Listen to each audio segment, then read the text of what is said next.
Bonjour, aujourd'hui je suis en compagnie du Dr Lacave et de Jean-Philippe Alimi et nous allons parler des Pokémon. Bienvenue dans Extra Life.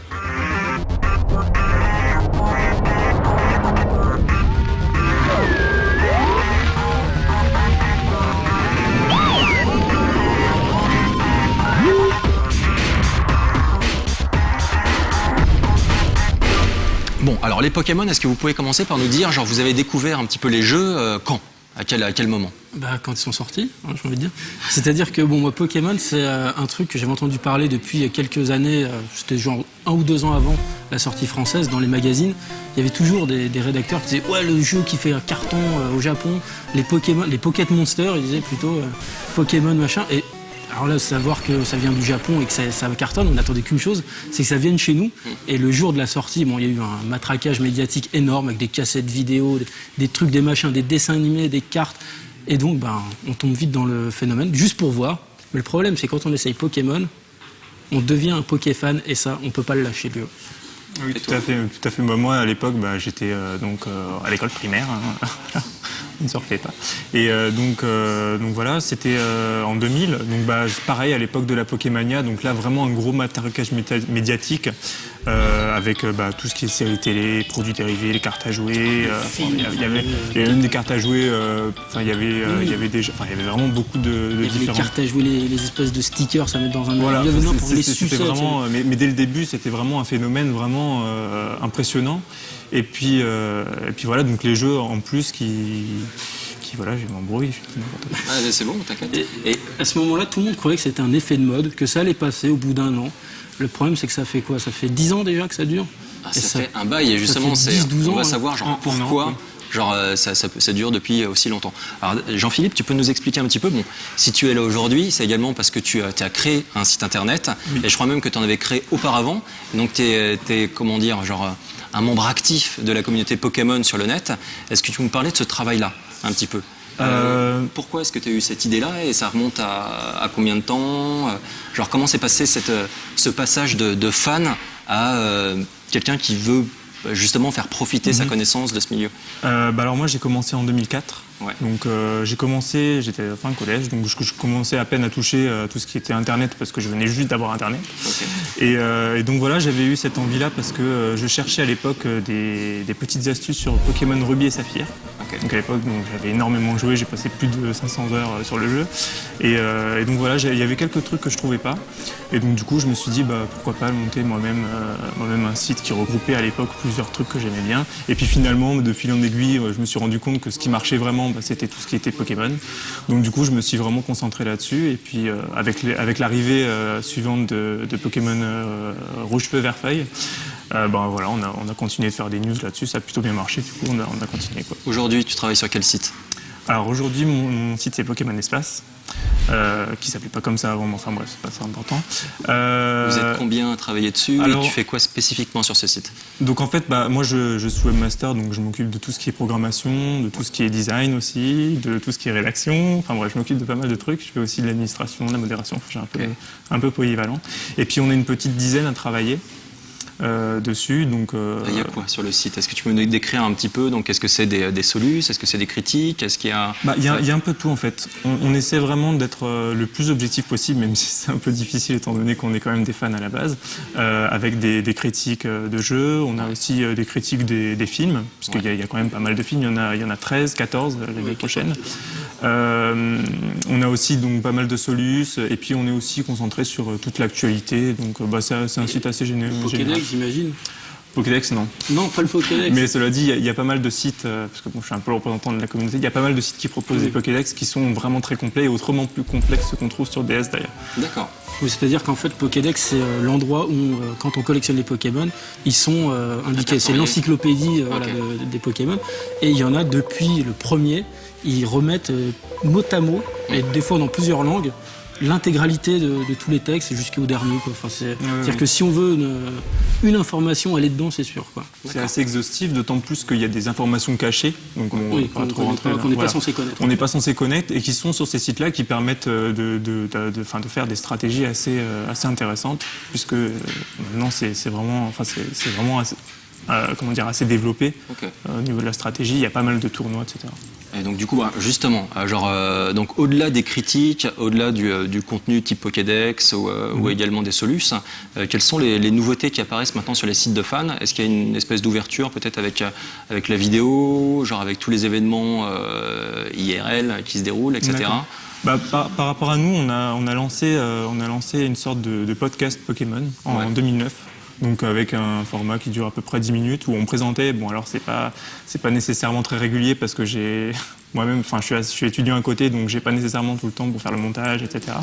Mais voilà, donc ça c'était plutôt bien salué par l'ensemble des tu sites. parlais de quoi dans ces podcasts? De l'actualité, il y avait un dossier aussi, il y avait aussi une section questions-réponses, donc avec les gens qui posaient des questions et puis on essayait de répondre. Ce qu'il faut comprendre, c'est que Pokémon, c'est pas juste un jeu, c'est vraiment un univers. C'est-à-dire que rien que les jeux Pokémon, ça se tient pas juste à la série principale. Il y a tout ce qui est donjon mystère, il y a les Pokémon pinball, il y a tous les trucs, et tout ce qui est trucs et astuces ou méthodes de jeu, puisqu'il y a surtout des solus, des trucs comme ça, c'est pas seulement sur la trame, sur le jeu de la trame principale. Donc ça recouvre énormément de choses. Après, il y a aussi des sites qui peuvent être spécialisés dans le jeu de cartes, par exemple, des trucs comme ça. Il y a énormément de choses à dire, donc c'est pour ça qu'on trouve beaucoup de news. Parce que si c'est une news sur une carte qui va sortir en shiny ou pas, ça va être intéressant. Si ça va être sur le jeu, sur un prochain épisode de série, s'il y a un guest dans une émission japonaise qui fait intervenir un nouveau Pokémon qu'on n'a pas découvert, tout ça, c'est... En fait, on se rend peut-être pas compte, mais un site Pokémon, c'est comme un site de jeux vidéo, mais que pour un seul jeu. C'est assez incroyable. Il y a suffisamment de contenu. Voilà, il y a suffisamment de contenu. Pour se faire une petite idée, il y a peut-être une cinquantaine de jeux vidéo Pokémon qui sont sortis. Il n'y a pas vraiment que les trames principales. Oui, tout à fait. C'est justement, donc Pokémon, ça existe depuis 10 ans, plus de 10 ans? Plus de 10 ans, c'est plus de 12 ans maintenant. 15 ans presque? C'est 96, 95. 96 voilà. Donc ça fait un bail. Et encore aujourd'hui, il y en a des nouveaux qui sortent là en mars prochain. C'est Pokémon Noir et Blanc, c'est ça? Noir et Blanc. Et donc du coup, j'ai l'impression, en tout cas, moi je suis pas un spécialiste des Pokémon, mais j'entends dire que c'est très souvent des remakes, que le gameplay c'est un peu toujours le même, etc. Alors déjà, est-ce que c'est vrai? Et ensuite, pourquoi est-ce que ça continue à fonctionner aujourd'hui? Parce que ça cartonne. Oui, ça fonctionne pas, ça cartonne. Ouais. C'est-à-dire que Pokémon, ils ont instauré un truc, c'est-à-dire que on fait 2 épisodes avec rouge-bleu par exemple, avec pas les mêmes choses, pas les mêmes monstres, pas les mêmes ennemis forcément, quelques petites choses qui changent. Puis une fois que ça c'est fini, on fait un épisode alternatif d'une autre couleur. Donc il y a eu jaune par exemple. Mais entre les deux, il arrive souvent qu'il y ait un autre épisode de l'histoire qui était par exemple or et argent pour la suite. Alors donc ce qui se passe entre par exemple Pokémon rouge-bleu et or et argent, si tu regardes comme ça juste ta Game Boy, c'est le même jeu quoi.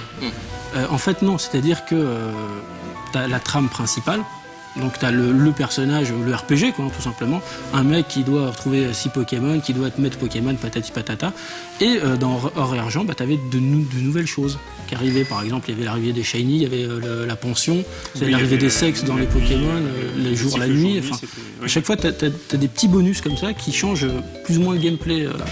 Pour Ruby et Saphir, c'était l'arrivée des combats 2 contre 2. Oui, et puis surtout, ce qui change dans chaque épisode, c'est aussi l'arrivée d'une nouvelle région. Oui, il y a tout un tas de nouveautés. Il y avait les concours aussi dans Ruby et Saphir. Il y a pas mal de choses. C'est vrai qu'à chaque fois, il y a une nouvelle génération. Dans un autre épisode, il y a à peu près 100 monstres en moyenne. Et forcément, c'est lequel je vais prendre. Et pour le coup, Pokémon Noir et Blanc, alors est-ce que c'est des remakes ou c'est des nouveaux jeux? Non, c'est pas des remakes. On avait eu Horror's Gold et Argent Soul Silver qui, eux, étaient des remakes de Or et Argent. Et en fait, ce qui se passe, c'est que Nintendo reprend en fait les premiers opus de la saga et les remasterise entre guillemets en faisant une version qui reprend les derniers éléments de la saga et en les ressortant comme ça avec des nouveaux graphismes et puis Par exemple, si tu veux, Heart Gold et Soul Silver, ils ont repris le moteur de Diamant et Perle pour en refaire un truc plus actuel et beaucoup plus sympa à jouer. Là, pour Noir et Blanc, c'est une toute nouvelle aventure. Donc c'est assez rare qu'il y ait 2 aventures sur une même, deux épisodes qui suivent sur une même machine, puisque normalement c'était sur une autre machine. Et là, c'est, disons que pour une fois, on a l'impression que Nintendo, Game Freak qui fait Pokémon, a compris que son public avait grandi. C'est-à-dire que là, ils nous promettent une histoire un peu plus sombre avec des personnages un peu plus adultes, avec une ambiance un peu plus le bien et le mal, noir et blanc, tout ça. Et en rajoutant beaucoup de nouvelles fonctions de gameplay, et surtout encore des nouveaux monstres qui... C'est quoi les nouvelles fonctions de gameplay? Alors les nouvelles fonctions, alors le gameplay de Pokémon de toute manière il est assez carré, hein. Enfin je veux dire c'est voilà. Mais classique fort. Mais Dragon Quest. Je voulais nuancer ce que tu as dit quand même quand tu parlais d'une histoire assez sombre. C'est quand même à nuancer parce que c'est justement le problème en Europe. Alors en Europe et aux États-Unis ils essaient justement dans la promotion des jeux de faire vraiment voilà c'est une histoire sombre, mais c'est à la complète opposé du Japon. Alors qui vit sur un autre monde mais alors complet quoi. Alors avec des épisodes de la série. C'est quoi la com au Japon? Donc la com au Japon sur noir et blanc. C'est justement c'est vraiment l'inverse de ce qu'on a en Europe. Par exemple, en Europe, on essaie justement de vendre ça comme un jeu vraiment très sombre, vraiment plus mature, un RPG qui va plaire aux gens qui y jouaient à l'époque. Alors qu'au Japon, c'est tout de suite, oui, c'est très kawaii, c'est très.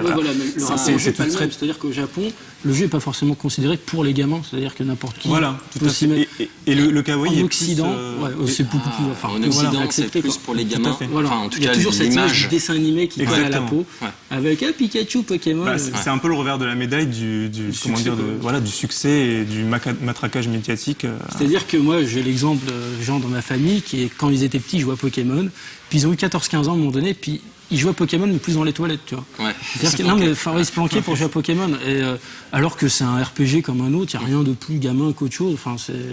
Mais je pense que c'est le dessin animé, tout le matraquage qu'il y a eu à côté, qui fait que on a mis ça sur c'est un public enfant. Donc effectivement, maintenant, toute la communication là sur noir et blanc, c'est plus, ils ont grandi, le bien, le mal, des choses un peu plus.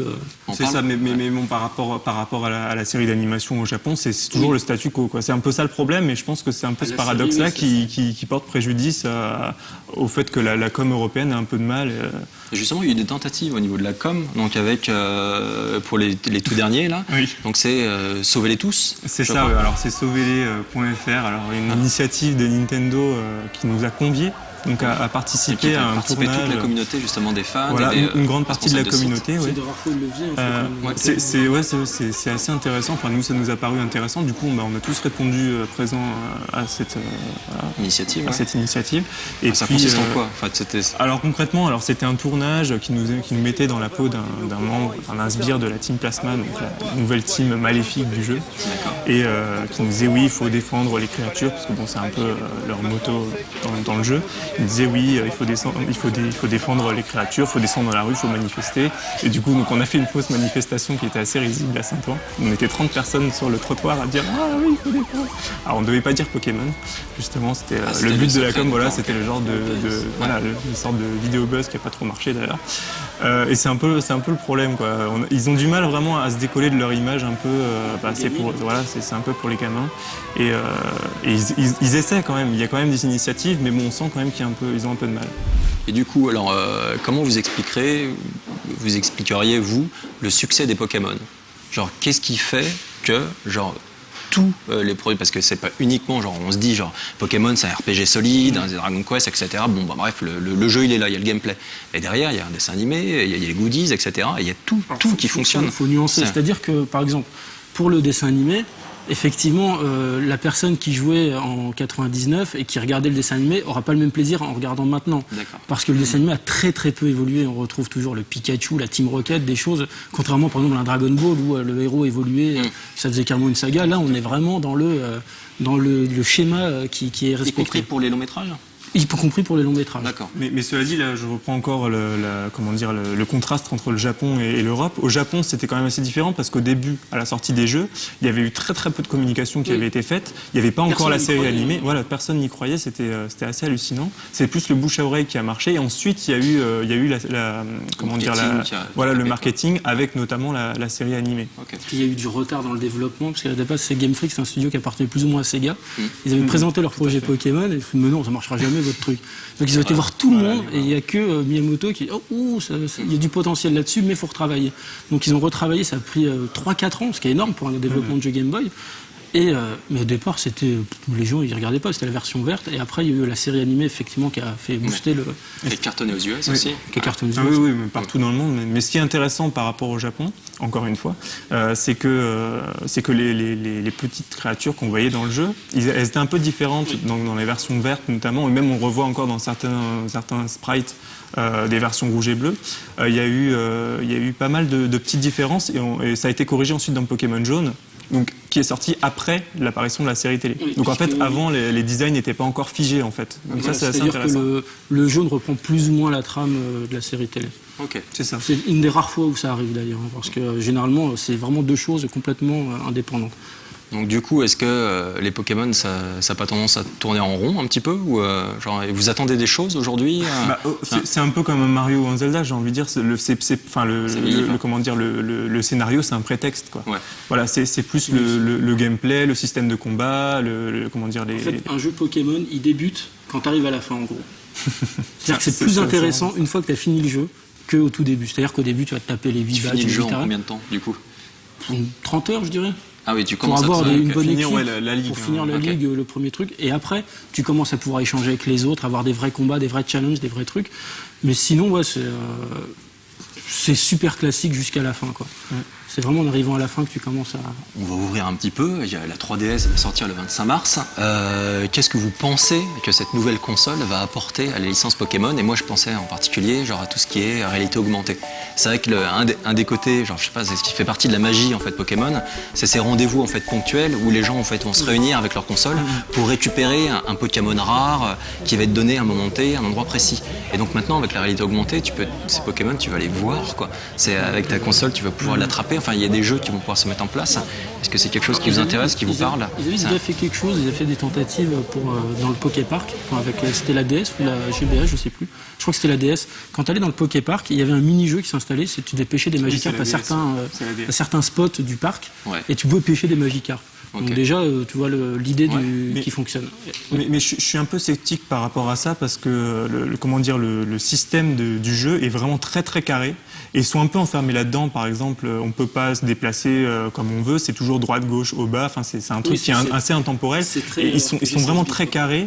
Et même au niveau du système de combat, nous, justement, dans nos critiques, on critiquait le fait que le système de combat était très rigide et qu'il n'avait pas vraiment évolué, ne serait-ce que d'un point de vue technique. C'est vraiment la même chose depuis la Game Boy, quoi. Oui, donc ils partent vraiment du principe où ça marche très bien et où ils vont pas trop déstabiliser les joueurs. Ils vont essayer d'apporter des nouveautés, mais c'est quelque chose qui repose sur un truc qui est vraiment carré. C'est vraiment ça. Qui bouge pas beaucoup. Donc voilà, je suis un peu sceptique par rapport à la réalité augmentée.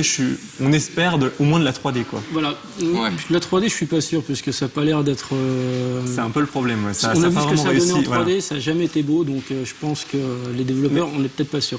Après, au niveau de la 3D, on peut penser à des choses, des monstres qui surgissent, des trucs comme ça, quoi. Mais oui, ça Iwata, il a dit il y aura un Pokémon sur 3DS qui sont en train de penser à ce qu'ils vont faire. Donc il y a toujours eu des bonnes surprises, donc je vois pas pourquoi là il n'y en aurait pas. Après, comment s'exploiter, effectivement, est-ce qu'on peut jeter sa Pokéball en faisant ça? Enfin, il y a plein de choses à penser, mais c'est... Ok.